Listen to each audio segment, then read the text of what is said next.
السلام علیکم ناظرین، میں ہوں سہیل خان اور آپ دیکھ رہے ہیں سہیل انسائٹ 24۔ ناظرین، پاکستان میں اس وقت موسمی حالات کیا ہیں اس پہ بات کر لیتے ہیں۔ پاکستان میں مونسون کا طاقتور سلسلہ شروع ہو چکا ہے اور محکمہ موسمیات کے ساتھ NDMA نے بھی ملک کے مختلف حصوں کے لیے الرٹ جاری کر دیا ہے۔ تازہ پیشین گوئی کے مطابق 1 جولائی سے 6 جولائی تک پنجاب، خیبر پختونخوا، اسلام آباد، آزاد کشمیر، گلگت بلتستان اور بلوچستان کے بعض علاقوں میں موسلا دھار بارش، آندھی اور گرج چمک کے ساتھ بارش کا امکان ہے۔ بعض مقامات پر انتہائی شدید بارش بھی متوقع ہے، جس سے شہری علاقوں میں اربن فلڈنگ اور پہاڑی علاقوں میں فلیش فلڈنگ کا خطرہ بڑھ گیا ہے۔ NDMA نے خصوصی طور پر خبردار کیا ہے کہ گلگت بلتستان، خیبر پختونخوا اور آزاد کشمیر میں شدید بارشوں کے ساتھ گلیشیئر پگھلنے کی رفتار بھی بڑھ سکتی ہے، جس کے باعث گلیشیائی جھیلیں پھٹنے، لینڈ سلائڈنگ اور اچانک سیلاب آنے کا خطرہ موجود ہے۔ متعلقہ اداروں کو بھی ہائی الرٹ رہنے کی ہدایت جاری کر دی گئی ہے۔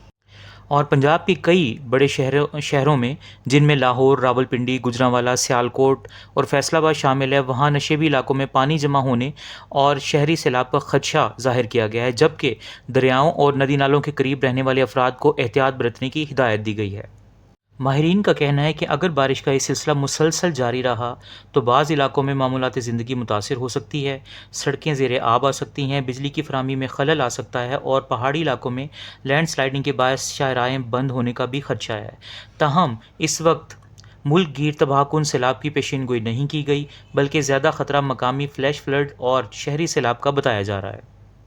مختصراً آپ کو بتائیں کہ آئندہ چند روز پاکستان کے لیے نہایت اہم ہیں۔ اگرچہ پورے ملک میں بڑے پیمانے پر سیلاب کی پیشین گوئی نہیں، لیکن شدید بارشوں سے فلیش فلڈ، لینڈ سلائڈنگ اور شہری سیلاب کا خطرہ حقیقی ہے۔